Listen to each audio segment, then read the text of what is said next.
السلام علیکم ناظرین، ادب لائنز میں خوش آمدید۔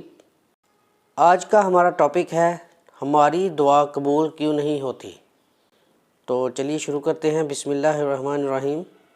حضرت ابو ہریرہ رضی اللہ عنہ سے مروی ہے کہ نبی کریم صلی اللہ علیہ وسلم نے فرمایا، بے شک اللہ تعالیٰ پاک ہے اور پاکیزہ چیز ہی قبول فرماتا ہے۔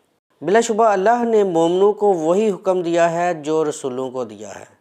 چنانچہ پیغمبروں سے خطاب کرتے ہوئے ارشاد فرمایا، اے رسولو، تم پاکیزہ چیزیں کھاؤ اور نیک عمل کرو۔ اور عام مومنوں کو خطاب فرماتے ہوئے ارشاد فرمایا، اے ایمان والو، ان پاکیزہ چیزوں سے جو ہم نے تم کو دی ہیں کھاؤ۔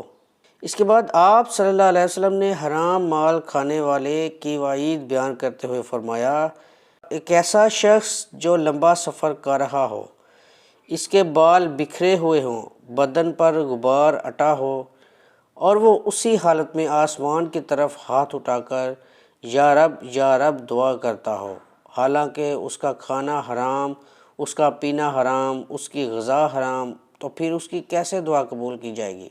یعنی اس کی دعا قبول نہیں کی جائے گی۔ حدیث میں لفظ انا استعمال کیا گیا ہے جو محال کے لیے ہیں۔ دعا کی قبولیت اور عدم قبولیت کے اسباب۔ اس حدیث میں دین کے بہت اہم اور ضروری مسائل بیان کیے گئے ہیں جن کا جاننا ہر مسلمان کے لیے ضروری ہے۔ اللہ تعالیٰ تمام عیوب سے پاک ہے، صدقے کے لیے پاک مال ہی قبول کرتا ہے۔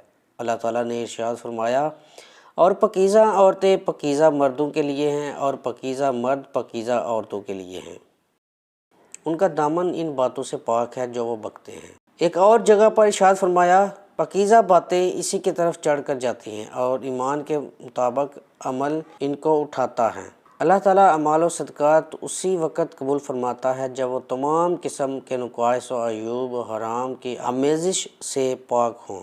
اللہ تعالیٰ نے ارشاد فرمایا ہے، آپ ان سے کہیے کہ پاک اور ناپاک ایک جیسے نہیں ہو سکتے، خواہ ناپاک کی کثرت تمہیں بھی معلوم ہو۔ اللہ تعالیٰ نے مومن کو طیب سے تشبیہ دی ہے۔ اللہ تعالیٰ کا فرمان ہے، جو پاک سیرت ہوتے ہیں فرشتے ان کی روح قبض کرنے آتے ہیں تو کہتے ہیں تم پر سلام ہو۔ لہٰذا دعا کی قبولیت کے لیے یہ بات اشد ضروری ہے کہ ہمارا رزق حلال ہو۔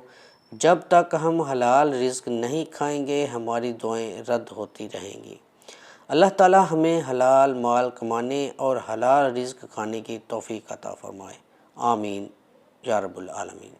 امید ہے آپ کو یہ ویڈیو پسند آئی ہوگی۔ اگر پسند آئی ہے تو لائک کر دیں اور زیادہ سے زیادہ شیئر کر دیں۔ اللہ حافظ، السلام علیکم۔